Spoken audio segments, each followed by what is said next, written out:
ওই আবার দৌড়াদৌড়ি যে করবি, দৌড়াদৌড়ি করিস না মাম্মাম, পড়ে যাবা, ঠিক আছে? এই দেখো ছোট্ট বন্ধুরা ওর মার কথা শুনছিল না, দৌড়াদৌড়ি করতে গিয়ে পড়ে গেছে, তাই ও এবার কাগজ ভিজিয়ে সেই জায়গাটায় লাগাচ্ছে। আবার চাল এনেছিস? কি রান্না হবে আজকে? কি করবে?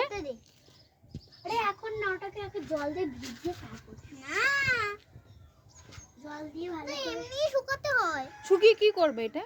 শুকিয়ে একটা রেসিপি বানাও। কি রেসিপি? এই বুক কি জল দিয়ে করতে হয় না, এমনি শুকাতে হয়। না না দাদা, আমি মুড়িগুলো ফেলে দিই।